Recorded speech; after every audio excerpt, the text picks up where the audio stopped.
Hello, I'm Reverend Rick, and it is my honor to be with you today.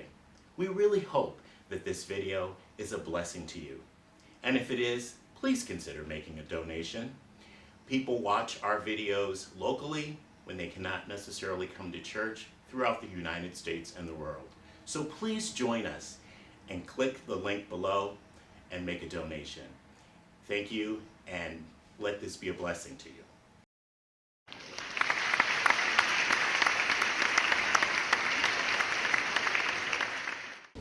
If you'll put your hand over your eyes, I open my eyes to see the spiritual truth today. I open my eyes to see the spiritual truth today. Now over your ears, I open my ears to hear the spiritual truth today. I open my ears to hear the spiritual truth today. And over your heart, extend out your arms. I open my heart to receive the spiritual truth today. I open my heart to receive the spiritual truth today. The spiritual truth today is that who you are is what you are. Who you are is what you are. Who you are in your consciousness is what you are on the human level, on the human plane.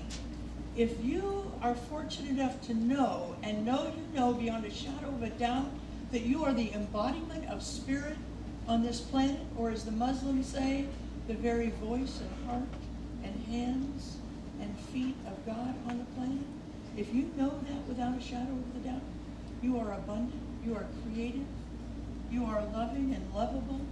You are quick to forgive. You're compassionate. You are all the things you want in this life if you get that. If, on the other hand, you have begun to define yourself based on human feedback, by well-meaning sometimes, people who are trying to tell you who you are in ways that make you smaller than the presence of God on the planet, your life will reflect that as well. Now, last week you heard a very moving story of someone in the church who, when she finished her military duty, asked a mentor for some career advice, and the mentor said, "You'd be lucky to get a job at McDonald's." That same woman was sworn in as a judge here in Sacramento 3 weeks ago. Because she didn't buy what he had to say. She knew inside of herself, on some level, maybe she couldn't articulate it, but on some level she knew, and she knew that she was the embodiment of spirit on this planet. For some of us, we just understand that we're God-informed. We don't have to study it. We don't have to do workshops about it. We just get it. For others, myself included, we need to begin to develop what Brene Brown calls grounded confidence in our life. Grounded confidence. A grounded confidence comes from after you fall down, you get back up. Every time you fall down and you get back up, you infuse yourself with a kind of grounded confidence that enables you to understand, God, I have more power than I thought I did. I had a young woman in my office this week who was fortunate enough to begin to understand who she was. And she was done being abused by her boyfriend. And she put him in jail. Yeah. And here's the thing. That woman exuded a grounded confidence. She knew she was no longer a victim. She knew that she had victory over her life and in her life at that point. That's what grounded confidence can do for us in our life. See, grounded confidence isn't that blustery confidence. It's not that arrogant confidence. It's not that confidence that comes from, positioning yourself and posturing yourself. It's a confidence that comes from self-awareness. If you and I will embrace the internal courage that we were born with, that flame of internal courage never goes out in your life. No matter how frightened you've been over years and years and years, that eternal flame of courage never goes out. And when we can begin to embrace it and notice it, then we can begin to trade that suffocating armor that we have in our life that keeps us from knowing grounded confidence in our life. See, armor is simply self-protection. And it's unreasonable for us to believe that we can just streak through life without any protection in our life, without any armor in our life. Most of us have armored up when we were small children. That's when we started armoring up in our lives, because we needed to in order to be safe in this world. In some instances, that armor protected us from hurt, from disappointment, from feeling invisible, from feeling unlovable. In some situations, it protected us from feeling physically and emotionally unsafe in our life. When you're raised in an environment in which you're confronted daily with racism, with violence, with sexism, with homophobia, with pervasive shaming in your life, then of course armoring yourself up is making yourself feel safe. It makes total sense. But here's the thing. Now we are spiritual beings. We get to understand things at a different level. We understand that God has our back. We understand that no weapon formed against us can prosper if we're aware of it. If we're aware of it. See, sociologists tell us a lot about millennials in this life. And what they say about millennials is they haven't had an opportunity to fall down and get up because their parents have been so protective. Now, not all millennials, of course, but there is a group of folks this age in which they had parents who were so protective they didn't have to worry about getting up because they never let them fall down. And if you don't fall down in this world and get back up, you can't develop this thing called grounded confidence in our life. The more grounded confidence parents can be, people can be, neighbors can be, co-workers can be, everybody in our circle can be, all of our tribe can be, the more grounded confidence that we can have, the more likely we will prepare our children coming up for how to navigate life, for the ups and downs. We'll begin to teach them courage in their life. We'll model working out how to deal with differences in our life. We will do what Brene Brown calls rumble with vulnerability. We'll teach kids to what she calls embrace the suck in life and begin to know what it is and how to get out of it, versus people who are prepared for the perfect path where nothing is ever going to go wrong in their life. Grounded parents also teach their kids values. Value is a way of being, it's a way of believing that we hold the most important in our life. See, living into our values doesn't mean just talking about it. I have this value and that value. It means living it. It means walking it. It means practicing it. It means walking the talk that we have in our life. When we set our intention, and we set our words, and we set our behavior up to our values in our life, and we align our values, our words, our thoughts, and our deeds with our values in life, we're going to know a happiness that we won't know if we can't do that in our life. I'm not talking about financial success. I'm talking about happiness. Financial success for many of us is in there, but when I say success, I mean success in knowing that you have the power to do what you need to do in your life and be happy. Be happy in our life. Our work is to begin to update our values. Some of us haven't even taken the time ever to notice what are our values, to actually ask ourselves that question. What do I value the most in my life? What is my North Star in my life? What is going to guide me in my life? And some of us, we may have asked ourselves that, but we may have asked it 20 years ago, and we're still working on that value. You need to update your values in your life. Brene Brown, and I'm using this word called Dare to Lead, and you'd think it's a book for corporate people. No, it's a spiritual manual for any of us to begin to live better lives in our life. And in this book, one of the things she offers 3 ways, 3 practical, I'm a practical minister. If you're coming here to hear spiritual scripture spoken to you, you're probably going to be disappointed because that doesn't interest me. What interests me is finding spiritual principles and then learning how to live them in our lives. So she's got 3 ways that if we can embrace these ways, we can begin to lean into living our values. The first one is that you can't live a value that you can't name. You can't live a value that you can't name. So we have to begin to understand what are our values. What is that guiding my next steps? What is guiding my decision making? What is it that I hold the most sacred in my life? And getting clear about what that is. Brene Brown does a lot of workshops, and she says that in her workshops, sometimes people ask her, well, should I live my professional values or my personal values?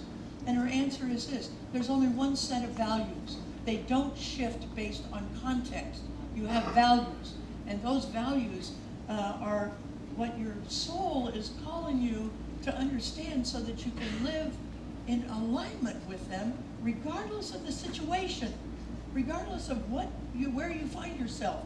You're going to live those values in your life.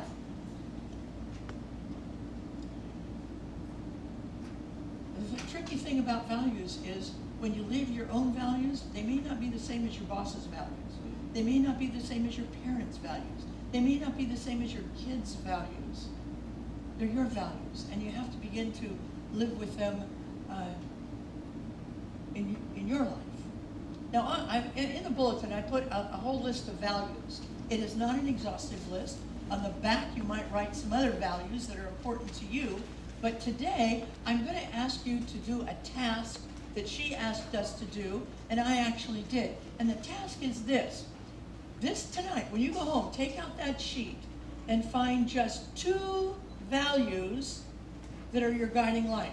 2 values that are your North Star on this world. No, it's not easy. Most of us want to take 10 to 15 values in our life.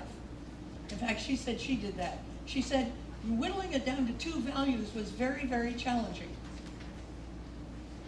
She wanted to put her family as one of the values. She really wanted to do that because she holds her family so dear. She wanted that as a value. But she said when all was said and done, that wasn't her 2 primary guiding North Star values.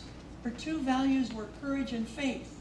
And she said within that she could put her family, but without courage and without faith, she didn't have a strong enough value for it to be her North Star. When we were beginning to do that, when you can find your 2 values, and it's not easy in our life.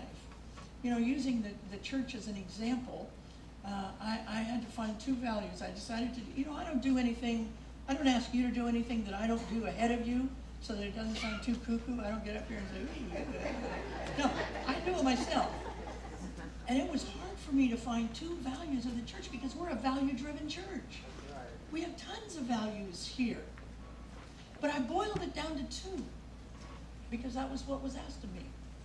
And that's what I'm asking you to do. The 2 values that I found for the church that were our guiding star, the 2 values that the board uses to benchmark every decision they make for this church was sharing spiritual nourishment and diversity. Now I'm here to tell you that sharing spiritual nourishment, I've never had any, I'm getting ahead of myself here, just a moment.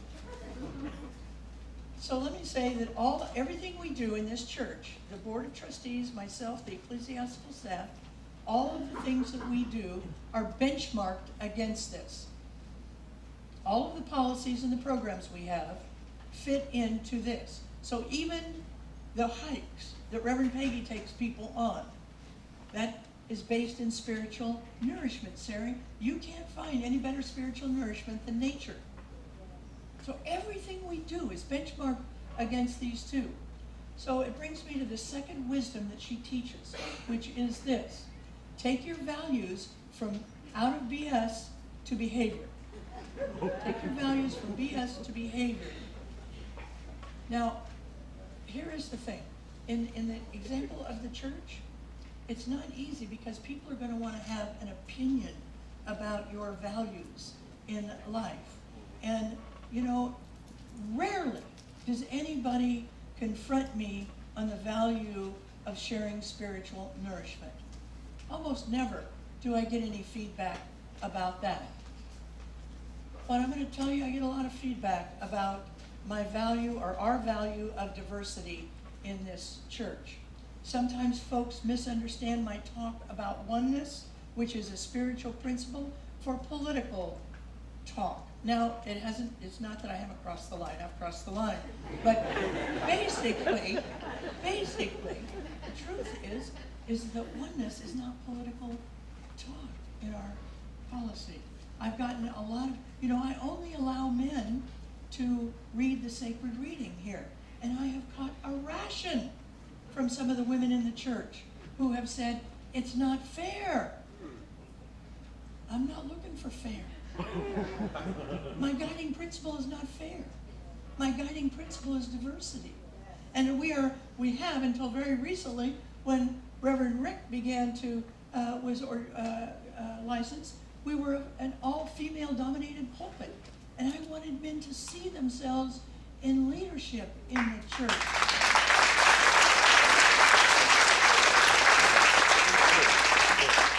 I've been accused by white people about caring more for people of color, and I've been accused by people of color of caring more about white people in the church. How do I handle all these calls for love? I handle them because I have a guiding principle called diversity, and it drives what we do in this church.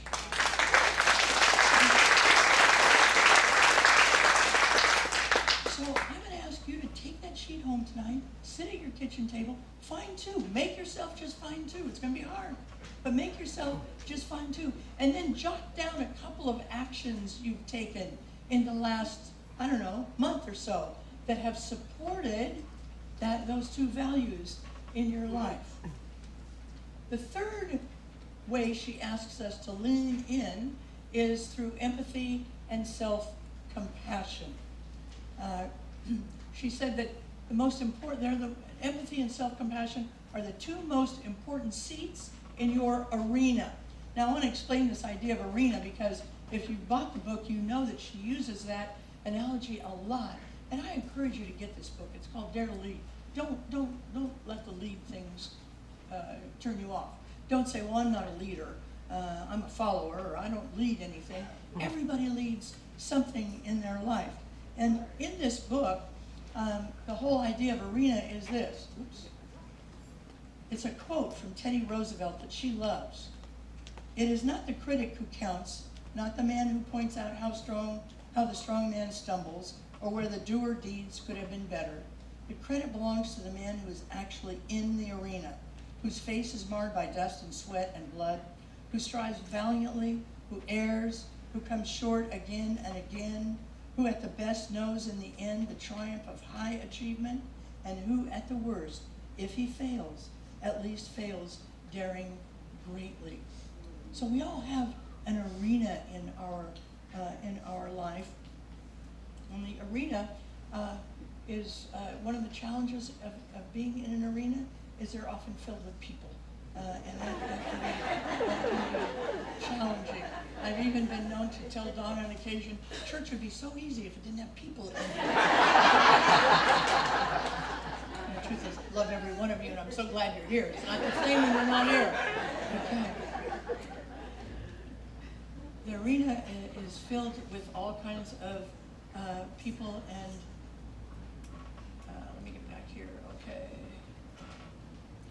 One of the greatest groups of people in our arena, the people that we kind of look at and we shouldn't, we kind of focus on them and we just kind of land on those people, are the people who she says are the season ticket holders in our arena. And those are the people who show up, rain or shine, happy or sad, mistake or success. Those are the people who will always be there. And for some of those, she says the season ticket holders were bought by two things. One is shame. Shame bought some tickets, and those are often exemplified by the thoughts of not good enough, you're not good enough. Those people are in your arena, or people who are, who do you think you are? People could be in your arena. Scarcity and comparison also bought some season tickets in most of our arena, and those are the people who say, I don't have enough money, I don't have enough time, I don't have enough support in my life. Those are the people who will let you know that. And then there's the other people who say, and who I have said, look how much better they're doing than me. Look how much farther they've gotten in their life than I have. So once you get rid of the people who bought the season tickets, then you're into the box seat tickets. The box seat ticket holders are the privileged people in your arena. They're the people who built the arena for the benefit of people who look just like them in terms of race and class and sexual orientation and ability and status. Box seat holders have already demonstrated to you what they think your odds are based on stereotypes and based on misinformation about who we are and fear about who we are. Here's the thing about the box seat holders. It's easy to ignore them because it's too painful not to. But we have to begin to acknowledge those box seat holders who are judging us based on stereotypes and based on fear and based on information in our life. You know, we're spiritual warriors, we're spiritual beings, and there's not a person in this room who doesn't want to develop a world that works for everyone on the planet. When we want to work for a world that works for everybody, we cannot be silent about the hard things in our life. Silence is not bravery. Showing up for difficult conversations,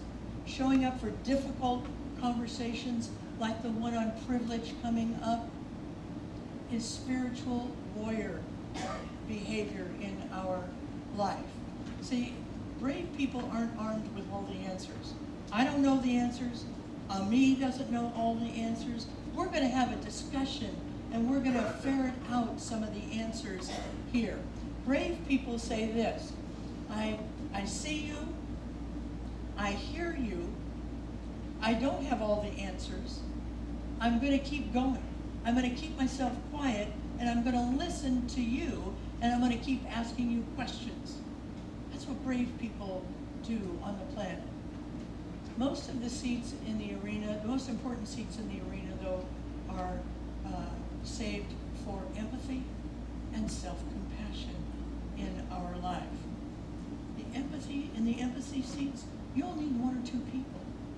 Those one or two people are people who know your values. They know your two. And they're ready to support you with your two, no matter how hard it gets. No matter how much your two values are bumping up against family, they're right there. Bumping against your tribe, they're right there. Bumping against your workplace, those people are right there. Those are the ones who have the empathy seats in your life. The other one is self-compassion. We have to have compassion for ourselves. We have to stop beating ourselves up because we don't know what we don't know. Because we don't understand what we don't understand. We have to stop now. So every time you see yourself beating yourself up, know this: you have missed the understanding that you are God-informed. Because who you are is what you are. And if you know that you are God-informed, there's no need for you to put yourself down. There's no need for you not to be compassionate for yourself when you make a mistake. In fact, know that every time you make a mistake and you get yourself back up, because we think it's the big things in life that give us confidence, grounded confidence. And indeed, they do. That young girl I told you about before who got rid of her abuser, that was a big thing in life. And she's more grounded, confident right now. But we can be grounded, confident after we make a mistake in language. We say something hurtful in anger to somebody. That's more likely where we fall down. When we pick ourselves back up from that and we say we're sorry, we pick ourselves back up from that and we look in the mirror and we say, I hold myself accountable for that, but I still love myself. I still know who I am. Because of knowing who we are, we know what we are. Let's take this message into prayer. There's only one power. It's the power of love that runs right through us. And I give thanks for that power. I give thanks that God is with me all the time.